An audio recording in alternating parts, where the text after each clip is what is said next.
It's homework time, happy, happy homework time. All right, let's do it. Start by jotting her name down at the top here. I will write my name, and you go ahead and write yours. Take the time, do things right. Put down today's date. I will write today, Weisenheimer.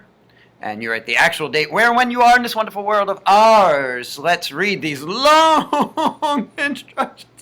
Long instructions. All right. Each rectangle represents one. Okay, so take a moment, think about that. So this rectangle here in this example, that is one hole. Okay, so because sometimes there's confusion when you see the bracket, you're thinking back to other ones we've done with tape diagrams, and that's one. But in this case, the whole rectangle is one hole. Got it. Draw horizontal lines, which are side-to-side lines like the horizon, where you see the sun setting. So draw horizontal lines to decompose, break into parts, each rectangle into the fractional units as indicated. So looking again at this example, see it started out as fifths, 2/5 are shaded in, and here it is as indicated right here. It says tenths, so make it tenths. So we could see here, okay, well, we multiply 5 by 2, we make 2 rows by drawing one line, we'll have tenths. Okay, so that's what that means. Then use the model to give the shaded area, again here in 2/5, as a sum of unit fractions, and here it is. Let's take this a step at a time, see? So there's a fifth and a fifth, and we do it as the sum of unit fractions, which means a numerator of 1. And then how many tenths is that? And then end as a product of unit fractions. So a tenth and a tenth is 2 times a tenth. A tenth and a tenth is 2 times a tenth. We see that, which is also 4 times a tenth. And the first one here, using parentheses that show the relationship, and we'll get into that as we do it. And the first one has been partially done for you. Woo! Zooey mama, let's do it. Okay, so again here, this one, we have 2/5. Now, we draw this horizontal line, which they already did for us. Thank you so much, Eureka-ticians. And that makes it how many tenths? Yes, well, 4. So we'll write 4 tenths here. And over here, we're saying, yes, 2/5 equals 4 tenths. We were instructed, checking ourselves to make it tenths. Okay, so that means we started off with a fifth, 1/5, and 1/5. And we're saying now, okay, hey, look, this 1/5 here is now, because of our line, we haven't changed how much is shaded here. These are all equivalents. But just by cutting the cake, so to speak, by drawing this line, we're now saying, hey, this fifth we're thinking of as a tenth and a tenth. See, so this parentheses connects to this 1/5. And a tenth and a tenth, which connects to the second fifth, which is a total of 4 tenths, of course, right? Beauteous. And so now we're saying, okay, hey, look, we're taking this tenth and a tenth and a tenth and a tenth right here. Okay, so basically this is just copied over here. And we can think of that as, how many times did we write a tenth here within these parentheses? Well, 2 times. So it's 2 times 1/10 plus 2 times 1/10. Yes, of course. Which we already know is going to be 4 tenths. And we look at that, and right away you're thinking, oh, well, look, I could simplify this in my life. I can make this easier to think about. I have 2 times a tenth plus 2 times a tenth. That's the same as 4 times 1/10, which is still going to be 4 tenths. Yeah, a whole lot going on there. A whole lot of shaking going on in tonight's homework. Hey, don't blame me if this video is long. Don't put that in the comments, this video's too long, just get to the answers. Dude, I didn't make this homework. I'm just doing it like you. All right, let's go on. Okay, lads and lassies, let's take a look. Okay, so now we're on our own. Look, all they're giving us is this area model, and this is, yeah, it's an area model. It's not a tape diagram, technically. Okay, so what are we starting with here? Well, there are 4 parts. And the whole rectangle, remember, is 1. So we're talking about fourths. And 2 of them are shaded in. So clearly, what's our fraction? Okay, we have 2 out of 4 that are shaded in. So 2/4. Our instructions here are to decompose it into eighths. And so if we are to do so, we can draw a line, and I'm going to do it just the way you have to do it. I'm going to make a hand-drawn dashed line. We could see pretty easily. I'm not going to pretend to really have to go through the math with you here, but 4 times what is 8? Times 2, so we make 2 rows, and we can draw one line right down the middle. That'll give us eighths. But we can kind of use our mathematical minds and see that, right? And so now, make sure, 1, 2, 3, 4, 5, 6, 7, 8. Okay, great, we have eighths. How many are shaded in? 1, 2, 3, 4. So 2/4 we are positing is equal to 4/8. Now we're gonna jump back for a sec. Jump back. See, okay, so there's the first one, and you see the next step is to we'll write it out like this as a simple equation, and then we'll do it as the sum of unit fractions. Okay. All right. So what we're saying here is that 2/4 is equal to 4/8. Now, so we're saying here we started with 1/4 and 1/4, correct? Those were the unit fractions we started with. 1/4 plus 1/4 is what we started with. And we are saying like, hey, look at that first 1/4. Now that we've decomposed it, it's made up of 1/8 and 1/8. So that's why I'm using the parentheses. I'm saying, hey, yo, these go together. So that first 1/4 is equal to 1/8 and 1/8. Close parentheses. And I'm going to put that together with, that's why I'm adding, that's what the plus sign's here for. So that second fourth also is equal to 1/8 and 1/8. All good? Okay, now look again back at number 1 there. And so we want to say, okay, what is that equal to in all? It is equal to 4/8. All right, good. So we did it as the sum of unit fractions, and now we're going to bust it out. You see, we're going to say in terms of multiplication. And, well, all right, I'll do it the way they did it. Golly, it's just a lot of extra writing, but okay. So what we're saying here, because I'm just copying this right here, but hey, I'll be a good boy. It's not easy for me, I tell you. It's not easy. So 1/8 and 1/8 plus 1/8 and 1/8. That's what I'm saying. It's just a whole lot of writing. It's right there already. I sound like you. All right, and so I can think of that. How many times did I write 1/8 here?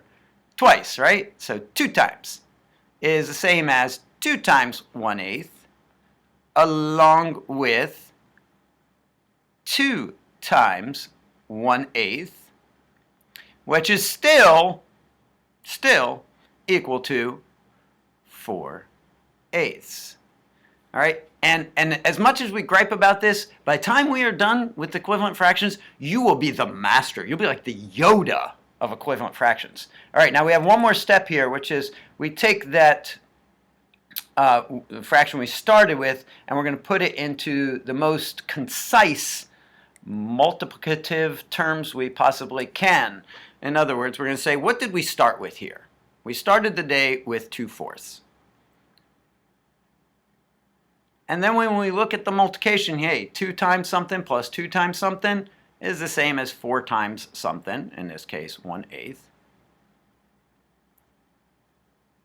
which is equal to what? Yes, and 4/8. And now common errors here to watch out for is to multiply the denominator, the eighths, by 4 as well, and say 4/32 or something. But remember, it's same. Instead of thinking eighths, think of elephants. 4 times 1 elephant is 4 elephants. 4 times 1/8 is 4/8. They don't magically become something other than elephants just because you have 4 of them. Yes, let's move on. And we have a whole lot of writing to do on this one. I feel bad for the both of us. All right, I'm over it. All right, so what are we starting with here? We have, remember the whole rectangle is 1, and how many parts do we have here? 1, 2, 3, 4, 5. And how many are shaded? 4 out of the 5. And do you see why I'm doing this carefully? So it's 4/5, right? 4/5. I'm doing this carefully because I do see students commonly will look at something like this and say, oh, that's 3/4, or that's 5/6. Just because they're doing it in a snapshot kind of way, but it's good to take the time, make sure you're doing things right. Now, A little different here. We're going to fifteenths. So what's the relationship between 5 and 15? Because we're going from fifths to fifteenths. What's the relationship between 5 and 15? It's 3 times more. 15 is 3 times more. So that means we need 3 rows. So now do you understand why back on, what was it, lesson 4, we were doing that stuff with how many rows? Because we're using it now. Hallelujah. So that means I need to draw 2 lines, and that will give me 3 rows. All right, so I'm going to draw 2 dashed lines here. I could use my dash line tool, but I'm doing this out of compassion for you because you need to take your little pencil. You don't have a dash line tool, and draw a dash line. So I figure, hey, I'll do it the way you got to do it tonight. So now stop and check yourself. 5, 10, 15. Okay, we have fifteenths. How many of those little fifteenths are shaded in now? Well, 4, 8, 12. So 12 out of 15 are shaded in. And another little check you can do on yourself here is, the relationship between 5 and 15 is times 3. And likewise, it checks out because the relationship between 4 and 12 is also times 3. So this makes sense. If you miscounted and said 10 fifteenths, you'd catch that mistake by checking yourself. And so the first thing we want to jot here, we recall, is just that simple equivalency that 4 fifths, our area model proves, is equal to 12 fifteenths. But no, you're not done. This one's brutal, my friends. Take a deep breath in through the nose and out through the mouth. I am peace. I have patience. You're going to need it. All right, here we go. So this is 4 fifths. Okay, and you masochistic Eureka mathematicians, will you not make us do stuff like this? Golly. All right, jot back to the last one. You see here, we have to write it out. Yeah, golly, as a sum of unit fractions. So yeah, that means we have to write 12 of them. Sorry. So each fifth, though, so when we're composing our parentheses, each fifth that we started with now has 3 fifteenths. So that means within each set of parentheses, we will have 1 15th plus, and write nice and small here, you're going to need the space, plus 1 15th plus 1 15th. Okay, now that right there, that's a fifth, right? A 15th, a 15th, a 15th. So those 3 fifteenths compose one of the fifths. And as you see, we have 4 fifths. So we need to do this. Breathe in. Now another 3 times for a total of 4. So now I'm on the second of my 4 fifths here. So it's a 15th. Man, I'm going to have to write really small to make this fit. Oh, the weather outside is frightful. Hey, but the fire is so delightful. And since there's no place to go, baby, we're doing math homework, doing math homework, doing math homework. I'm not explaining this because I already did. Do you want me to explain it? Okay, so there's 1 fifth, 2 fifths, 3 fifths, and now I'm going to do the 4th fifth, right? Let's do math homework, let's do math homework, let's do math homework. In the meadow we can build a snowman, hey, and pretend that he is Parson Brown. All right, so now, all them 15ths there add up to, yes, 12 15ths. Well, you'll be happy to know that we actually just completed the most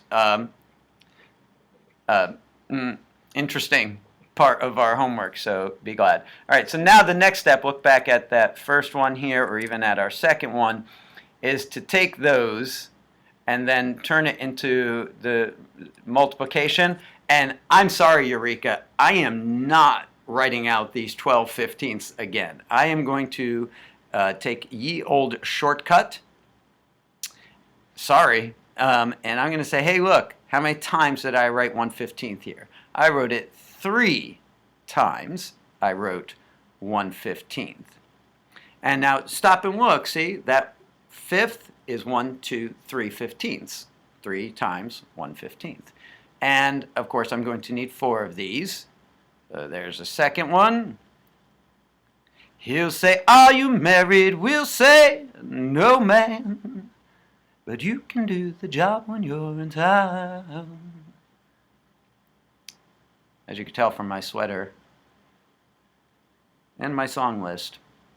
It's getting up on that time of year. Not quite, but all right. So 3/15, 3/15, 3/15, 3/15, 3/15, 3/15, 3/15. Okay, it's all there. All right. So altogether, that's 12/15, which is to say, woo, hot dog. Here we go. That 4/5 that we started with is, look, 3, 6, 9, 12 times we have a 15th here, don't we?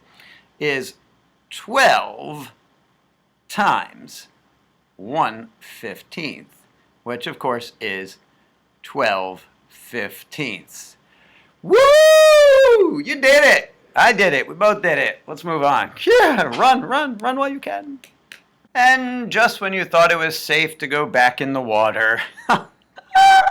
So we'll read the instructions, but basically we're doing the same thing here, but instead of starting with an area model, yeah, we get to draw our own area model, which is how the instructions begin there. Show the decompositions represented by the number sentences below. Express each as a sum, which we remember doing, and a product of unit fractions. We remember what that means. Adding or multiplying, where you have the fractions with the numerator of 1. Use parentheses, as we did before, to show the relationship between the number sentences. Okay, hot diggity dog, let's jump into this. All right, so I'm going to start by drawing an area model. I'm trying to find the best place to put it. I guess I'll put it here. Remember, you don't have to make these ginormous, but make them big enough that you can do the decomposition, and yet not so big that you don't have room for the other things you need. And I'm going to do all this by hand. So I'm starting off with 2/3, right? 2/3. All right, and now I'm going to shade in 2 of those 3, and I am going to switch colors so that when I do my dash line, you can see it better. And if your teacher's amenable to it, I'd recommend you also use a colored pencil here, or crayon will do. Just makes it easier to see what you're doing. All right, and so now we're going from thirds to sixths. Our relationship is times 2. And so that means we need 2 rows, which I can accomplish by drawing 1 dashed line, right? That will take me from 1, 2, 3 to 1, 2, 3, 4, 5, 6. I can envision it before I actually do it. And of course, as always, ultimately, as I draw my dashed line here, we want to get away, ultimately, from drawing area models and tape diagrams to where you can picture these things in your head, right? We've done that before. Visualize, it said. Visualize what were those things? Yeah, those things. Okay, so let's do it. So they already wrote 2/3 equals 4/6, so we don't need to write that again, but we can say, hey, this 2/3 is equal to, well, look at this 1/3. What is it now decomposed into? A 1/6 and a 1/6. So I will use the parentheses to show the relationship between the number sentences. So that's a 1/6 and a 1/6. Beauteous. And then here's that second third, and it's a 1/6 and a 1/6. So again, I'll use parentheses to show, hey, these 6 go together. See, the parentheses are like a hug between friends. We go together, my friends. And now how many 6ths is that? It is 4/6. Great. Now, a 6 and a 6 is the same as saying, how many times did I write a 6? I wrote it 2 times. So that is 2 times I wrote 1/6. And also within these parentheses, that is 2 times I wrote 1/6, which of course is in sum total equal to 4/6. Great. And so now I look at that and say, look, if I'm going to multiply something twice, I can just do it once. All right, so now it's going to be 2/3 I want to write. Zip-a-doo-dah. So 2/3 equals, well, total of 4 times 1/6. I'm just combining these 2 parenthetical terms here, okay? Which is still equal to 4/6. And I know I pointed this out 20 times already, but I'm going to do it again, make it 21. that you write that whole number the same size as a fraction, so it doesn't look like 4 times 1 over 6. Okay, that the whole number should be as tall as the fraction. All right, hey, woo, that one's done. All right, let's draw. Oh, no, it's not, because what didn't I do? Naughty teacher. All right, yes, I need to draw these brackets here and say, hey, this is 2/3, which I decomposed into. No, it's the same area. I'm just putting one on the top and one on the bottom. It's called a convention. In other words, just the way we do things. It doesn't mean like, oh, up top it's different from on the bottom. It's not. It's the same area. We could talk about it as 2/3, and after we decompose with that dashed line, we could talk about it as 4/6. Okay, lovely. Now going on to letter B, letter B. All right, so we're going to be drawing fifths and decomposing it into tenths. We can see that's a times 2 factor, so we just want to draw something that's big enough to work with, to draw some fifths in, but leave room for those brackets, the aforementioned brackets, which I forgot about. So now we first need to start by drawing 4/5. Okay, no problem, Bob. I just need to, in order to make fifths, I draw 4 lines within a rectangle. 1, 2, 3, 4 lines. That gives me fifths. And now I'm going to switch colors, and you might want to as well, to color in 4 of those 5.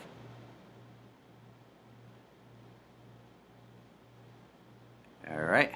And if you haven't heard me explain it before, I don't go crazy with the coloring in. And I instruct my students, please don't either, because it's just a waste of time. Like what I did there, you get the idea, okay? It's not like, you know, architectural plans or something. All right, so now we're going from fifths to tenths. So again, I can bisect it with a single dashed line here. And you can double check yourself, as you always should, and I always try to. You know, there's that aphorism, measure twice, cut once. In other words, you're not going to make as many mistakes if you do it right the first time, which you do by checking yourself. So we went from fifths, and now we can see we have tenths. And this time I'll do the brackets now, so I don't forget to do it. So we started off with 4/5, right? And then after our decomposition, we now have 8/10. Lovely, isn't it? They already wrote 4/5 equals 8/10, and we can double check. Yes, we actually have 8 out of 10 shaded in. And so now we're going to do it as the sum of unit fractions. So what we're saying here, what this area model actually demonstrates, is that 4/5 is equal to, well, look at the first fifth. It's equal to a tenth and a tenth. All right? A tenth and a tenth. And I'm writing small, as should you, because, yes, you see we have 4 of these to do. Okay, so I'm not going to explain each one, but you see each fifth is a tenth and a tenth. And so within each parentheses, we'll have 4/5 in total, broken down as 1/10 plus 1/10. Okay.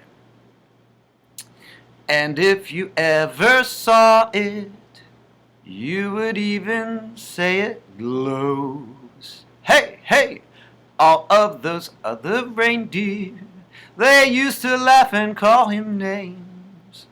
Yeah, they never let poor Rudolph, baby, join in any of their reindeer games. All right, so now what do we have? So we have 4 sets of parentheses, 4/5 that are decomposed into a tenth and a tenth. So how many tenths do we have in all? Well, look, we could cheat. Oh, yeah, there's 8. Okay, so 8/10.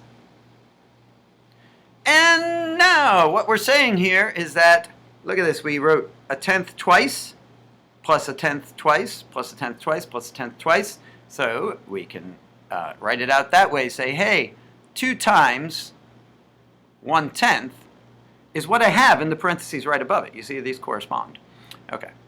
And so for each of these, I will write 2 times 1/10, converting the addition to multiplication, basically. Okay.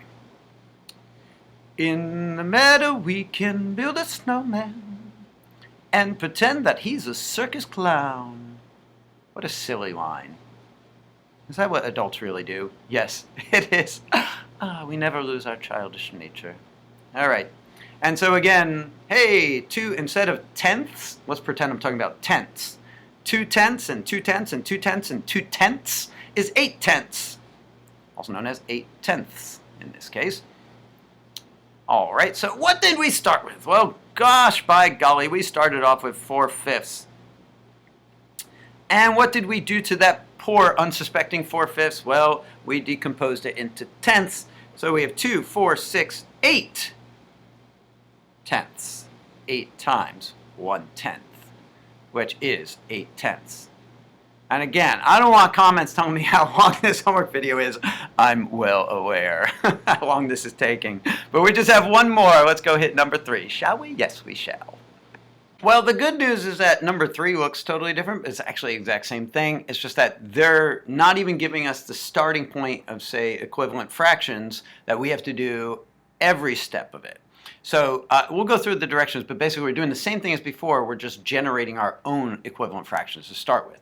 So we'll draw an area model for a fraction, whatever fraction we want, but we should have units. The denominator should be thirds, fourths, or fifths. Okay.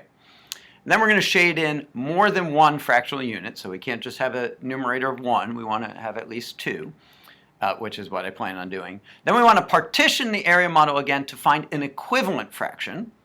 Okay, we know with those dashed horizontal lines, right? And then write the equivalent fractions as a number sentence. Now here's why your teachers always say, read all the directions before you start, because look at that little parenthetical slap in the face here. If you have written a number sentence like this one already in the homework, start over. So what I did, because I love you, is I went back and I made sure that the one I want to do is not one that we did already. Because then we would get all the way through that and be like, oh, I'll go to start over. Okay, so I want to do 2/5. 2/5, which keeping the numerator small is wise. It gives us less work to do. Did I say that out loud? And then also, we can partition it into 15ths. So it's a little more interesting. We could just do tenths, but we'll go to 15ths, no problem. So that's what I'm going to do. And if you want to do the same as I am, that's great. If you want to come up with your own little fraction, that's wonderful too. So I'm going to start off by drawing fifths. So I could draw 4 lines within this rectangle. And that's step 1.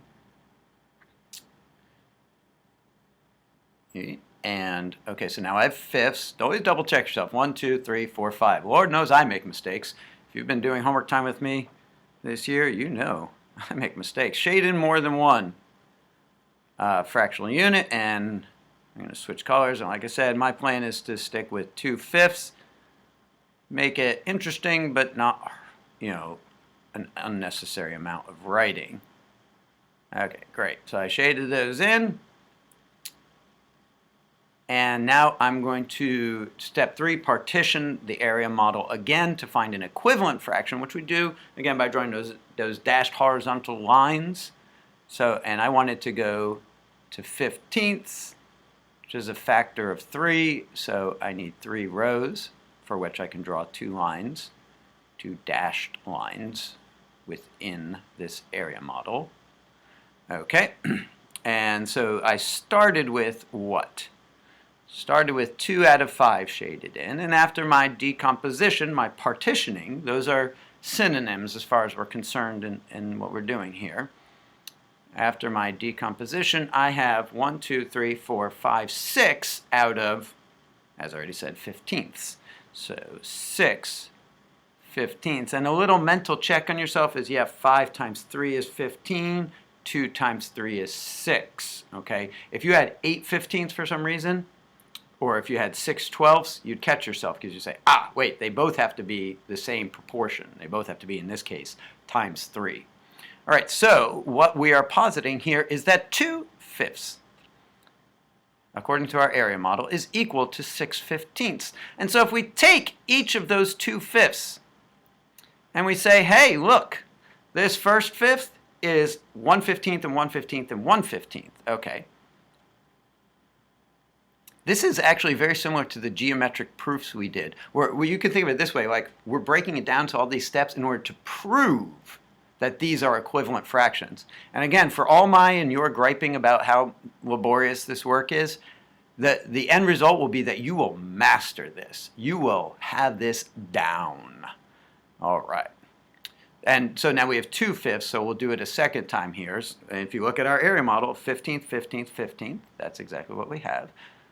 So our second fifth is a 15th and a 15th and a 15th. All right. So how many 15ths altogether? 1, 2, 3, 4, 5, 6. 1, 2, 3, 4, 5, 6. Yes, 6 15ths. And I do that to check myself. Always got to check yourself.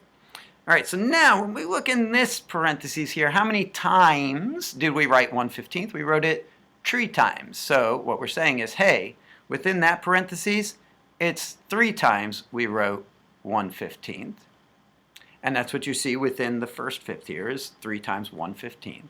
And then in the second set of parentheses, as in the second fifth of our area model, we have 3 times 1 15th, which is still, yes, 3 15ths and 3 15ths, 6 15ths. All right, and so that is to say, what we started with, that 2 fifths, is equal to, yes, 3 times and 3 times, also known as 6 times 1 15th. And as I've often done, think of the 15th as something else, as frankfurters. 6 times 1 frankfurter is 6 frankfurters. Okay, the frankfurters do not become hamburgers all of a sudden. 6 times 1 frankfurter is 6 frankfurters. 6 times 1 15th is 6 15ths. They are born 15ths, they die 15ths, they is 15ths. And can you believe it? Woo! Glory, glory, hallelujah. You've done it. Again, you've completed another homework time. Congratulations to the both of us. And I will see you again next time. It is once again homework time.